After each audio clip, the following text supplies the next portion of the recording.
La famille selon Dieu, chacun a sa part. C'est l'un des principes bibliques pour une famille selon la parole, c'est que tout le monde a sa part. Ce n'est pas seulement l'homme qui a sa part, ce n'est pas seulement la femme qui a sa part, ou les enfants ont leur part et les parents ont leur part. Prêcher la famille et dire aux femmes seulement « soyez soumises, soyez soumises, soyez soumises », ce n'est pas la Bible. Prêcher et dire aux hommes « aimez vos femmes », ce n'est pas la Bible. Prêcher et dire aux enfants « soyez soumis, honorez vos parents », ce n'est pas la Bible. Il faut la combinaison de la part de papa, la part de maman, la part des parents, la part des enfants, et ainsi il y a normalité et équilibre. Si depuis le début de ma prédication, je me tiens sur ma jambe droite, mes frères, après 30 minutes, je ne vais pas y arriver. Je peux prêcher 2 heures du temps parce que mes 2 jambes me portent. Amen. C'est l'équilibre qui donne le bonheur.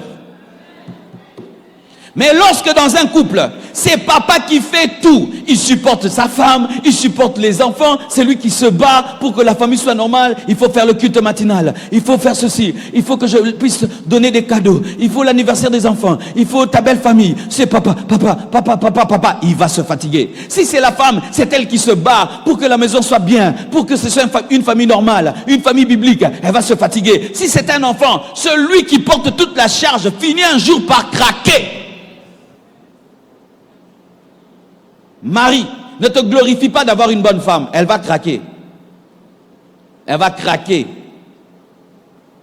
Elle arrange la maison. Toi, tu enlèves les habits, tu jettes toujours partout.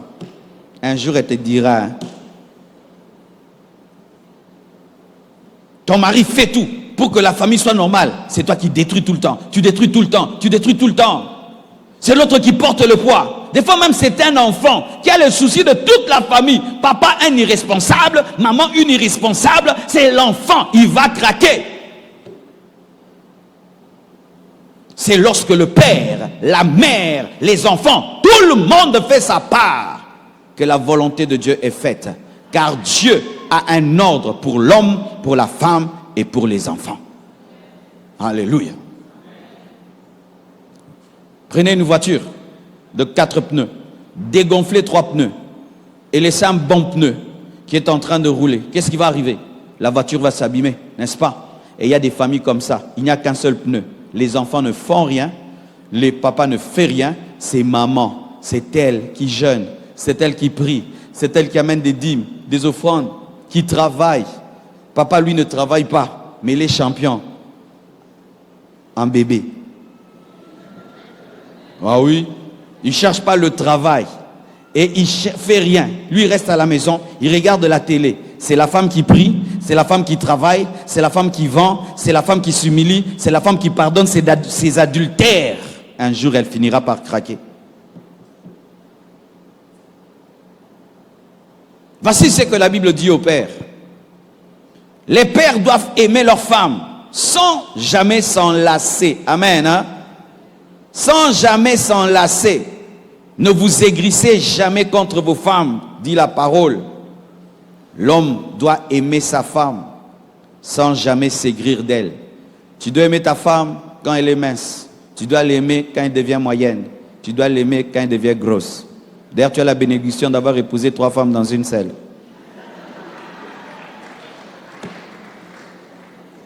Tu dois aimer ta femme dans la jeunesse. Tu dois l'aimer dans ta vieillesse.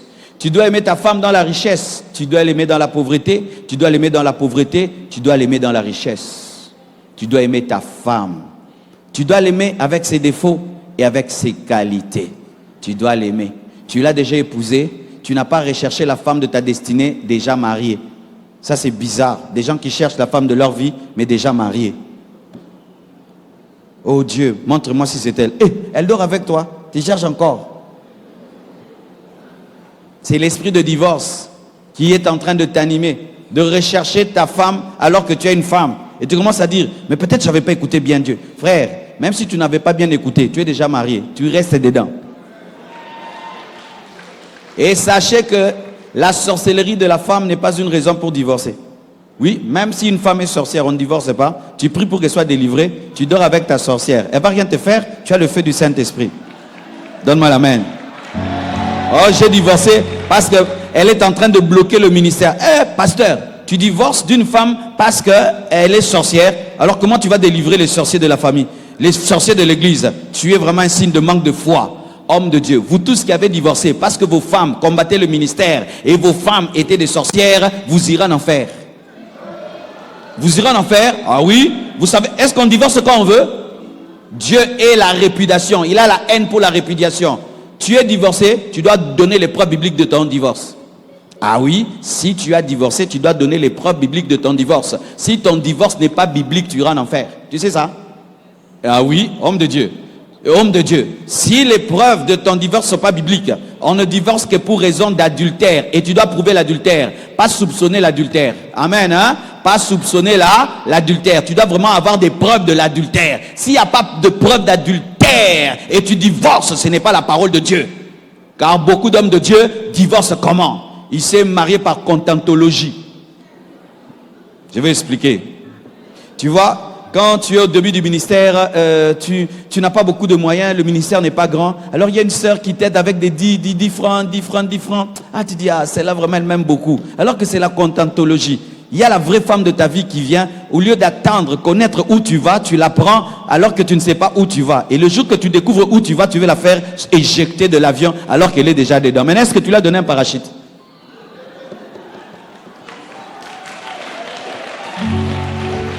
C'est pourquoi, cher célibataire, si tu ne sais pas encore là où tu vas, ne prends personne avec toi. Attends comprendre là où tu vas, ainsi tu vas choisir selon la grandeur de ta vie. Donne-moi l'amen. Moi, j'étais pasteur pendant 7 ans célibataire. Les gens de l'âge de 23 ans, l'âge de 30 ans, j'étais un célibataire. Les gens faisaient tout. Marie-toi, marie-toi. Marie-toi, marie-toi. Je ne sais pas encore où je vais. Si je prends maintenant une femme qui a une petite vision, alors que je serai un grand serviteur de Dieu. Oh non! Quand j'ai compris où je vais, la taille de ma vision, j'ai choisi une femme selon mon futur. Parce qu'une femme, on l'épouse comment? Tu la prends dans le présent, tu la projettes dans le futur, tu vois si elle tient. Hey, donne-moi la main. C'est l'une des choses pour lesquelles j'ai épousé ma femme. Le jour que j'ai rencontré ma femme, je l'ai pesée. J'ai senti que dans mon futur, elle va tenir. J'ai une femme, elle n'a peur de rien. Même devant les chefs d'État, elle n'a pas peur. J'ai une femme donc posée. Je voulais avoir une femme comme ça. Pas des femmes complexées là, qui a peur. Tu l'amènes à Miami, elle commence à trembler comme s'il est au ciel. Non. Je voulais une femme comme ça. Une femme qui, dans l'élévation, ne va pas avoir le vertige, qui ne va pas me donner l'orgueil ou me rendre cupide. Comme là aujourd'hui, elle m'a donné des conseils et des prophéties. Ma femme m'a prophétisé mon futur aujourd'hui. Vous imaginez ça? Et elle a commencé ça depuis qu'on était célibataire. Hein. C'est l'une des choses pour lesquelles je l'ai épousée. Parce que moi, ma femme, je l'ai vue en physiquement, mais je n'ai pas eu le courage de la draguer physiquement. Je l'ai draguée au téléphone. Elle a accepté au téléphone. Après, on s'est vu en live. Et j'ai dû confirmer. Donne-moi la main, je vais te parler. Mais c'est très difficile, vous savez, de draguer une femme au téléphone. Parce qu'au téléphone, on est très courageux. On dit tout parce qu'on ne voit pas l'autre.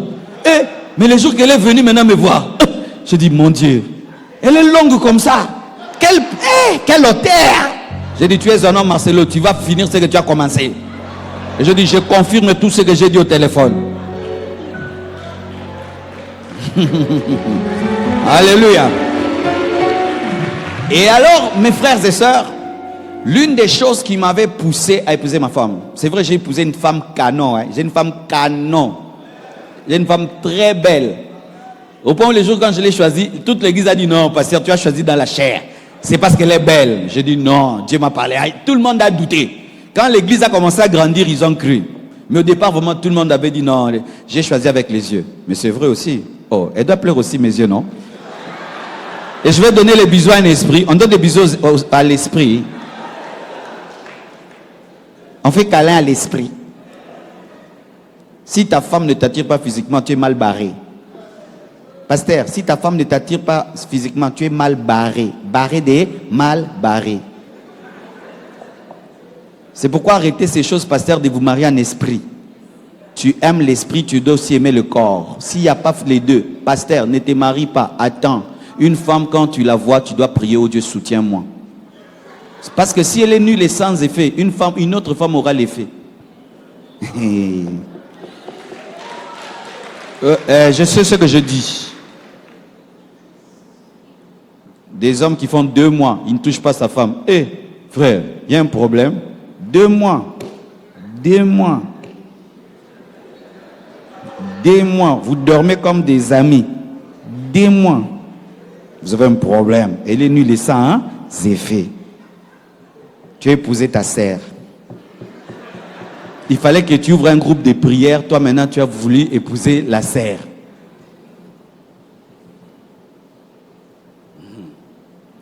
Et voici la chose qui m'a poussé à l'épouser. J'ai été invité dans un voyage missionnaire au début de mon ministère. Le pasteur là qui m'invite m'a mal reçu. Je suis même tombé malade. J'ai attrapé une malaria sévère, j'ai failli mourir. Et puis Dieu m'a guéri.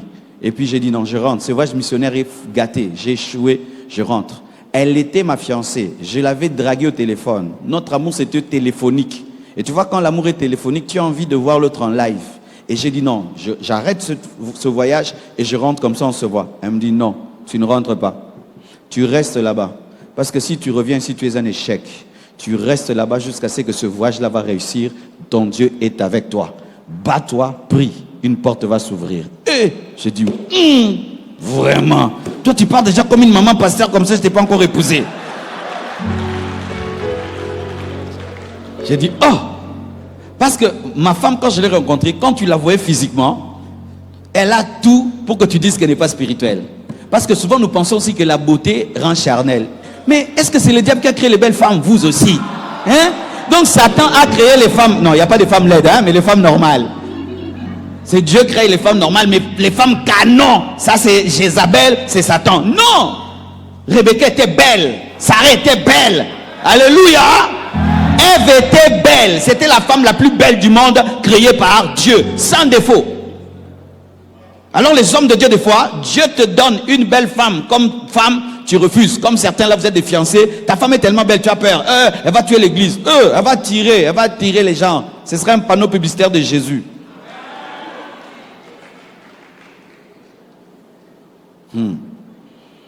Alors, elle me donne ce conseil. Et Dieu me dit, c'est moi qui t'ai parlé. Et je reste dans ce voyage missionnaire. Vous savez ce qui est arrivé? Je reste dans ce voyage missionnaire et le pasteur de la plus grande église de la place m'invite un jour. Il me dit, nous avons une conférence quelque part. On a invité un grand homme de Dieu. Est-ce que tu peux venir aussi prêcher? Ah, j'ai dit, vraiment le voyage est gâté là. Pas de problème, je viens. Mes frères, je prêche. On m'invite encore, prêche. Et quand son orateur là est venu, il prêche, moi aussi je prêche. Il prêche, moi aussi je prêche. Frère, j'étais venu en bus, je suis rentré en avion. Depuis ce jour-là, le coin là, Dieu me l'a donné. Quand j'allais là-bas, l'église explosait. Qui m'a donné le conseil? Ma femme. J'ai compris en elle qu'avec elle, on irait loin. Alléluia. Écoutez ceci. Tu dois aimer ta femme. Et tu ne dois jamais la tromper.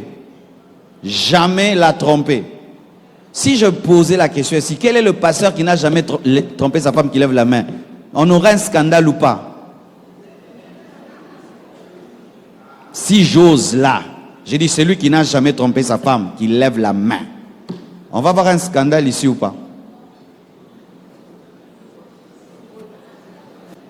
Un pasteur a fait ça dans une de nos provinces, dans une croisade. C'était la conférence des hommes de Dieu, un pasteur blanc. Et puis lui suppose, comme lui il aime sa femme, il est fidèle, donc tous les pasteurs sont fidèles. Et puis il dit que tous les pasteurs qui n'ont jamais trompé leur femme lèvent la main. Lui pensait que toutes les mains seront levées. Et la maman pasteur attend que mais lève. Je te dis, dans les maisons c'était la bagarre ces jours-là.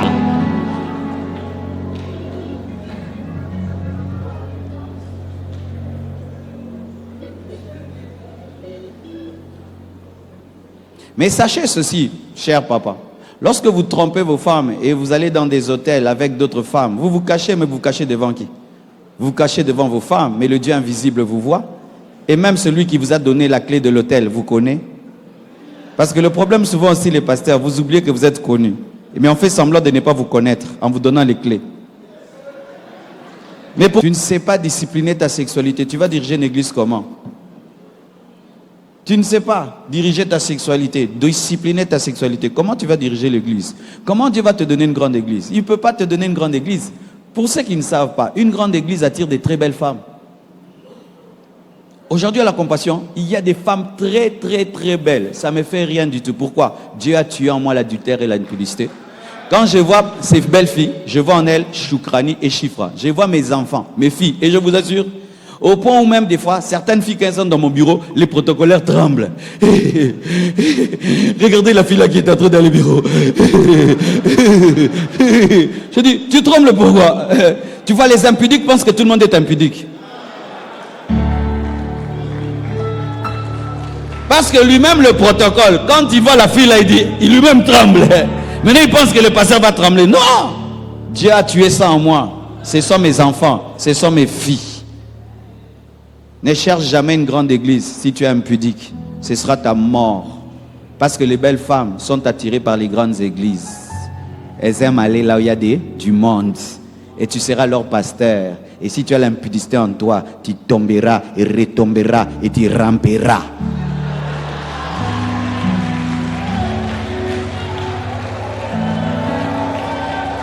Tu sais, ramper c'est quoi? Tu ne te relèves plus. Tu ne te relèves plus. Tu te relèves pas. C'est ça, ramper. Tu ne te relèves plus. Tu demandes pardon, mais en bas.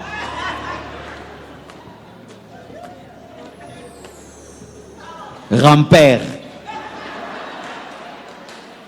Tu es devenu un serpent. Tu vis par terre. Pardon, Seigneur, mais par terre. Pardon, Seigneur, mais par terre. Pardon, Seigneur, mais par terre. Comment tu aurais une grande église? Jésus a dit, le prince de ce monde vient, mais il n'y a rien de lui en moi. Quand les démons attaquent ton ministère, ils regardent, tu as la pudicité, l'adultère, ils vont te détruire ton ministère.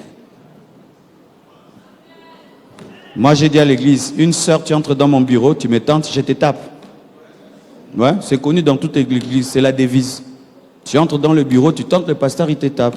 Si on voit une sœur sortir en pleurant, on sait qu'elle a tenté le pasteur l'a tapé. Ouais, c'est connu. Et il y a une caméra dans mon bureau qui filme tout ce que je fais au bureau. Tout ce que je fais est filmé. Deux, la porte n'est jamais fermée, elle est en vitre. Tout le monde peut entrer quand il veut. Et quand je suis en danger, j'ai une sonnerie. Je sonne et on entre. On te dégage. Et si une femme me tente, je l'accuse chez Maman Blanche. Je vais t'accuser. Homme de Dieu, comment une femme peut te déranger, mais tu ne le dis jamais à ta femme? Tu as un mauvais plan. Hein? Un homme sérieux, quand une femme dérange, il dit, regarde-moi cette fille, elle m'appelle à cette heure-ci, prends le téléphone, réponds-la. Quiconque a osé, j'ai signalé à Maman Blanche, cette sœur-là ne vient pas prier, elle vient me faire tomber. Prends-la en charge. Quand tu me cherches, Maman Blanche vient. Oui, ma fille, qu'est-ce que tu veux? Donne-moi la main.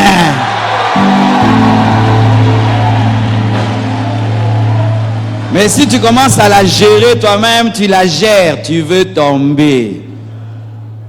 On se bat contre l'adultère avec sa femme ensemble.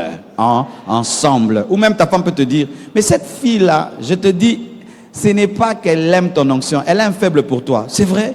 Mais moi je ne vois pas. Oui, tu es un homme. Nous les femmes on se connaît. Elle a un faible pour toi. Attention. Ok, comme toi tu trouves qu'elle a un faible pour moi, pas de problème. Je la reçois plus.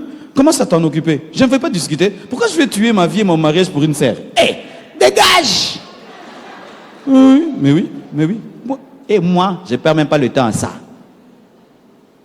Ma femme ne supporte pas une femme à côté de moi. Et je la dégage. Pourquoi? S'il y a une personne qui doit témoigner que je suis un pasteur, c'est d'abord ma femme. Toutes les femmes de l'église peuvent dire que je suis un homme de Dieu. Si ma femme ne le dit pas, je ne suis pas un homme de Dieu. C'est elle qui peut témoigner. Cet homme-là, c'est qui prêche, c'est ce qu'il vit. Alors si ma femme me met en question, je suis détruit.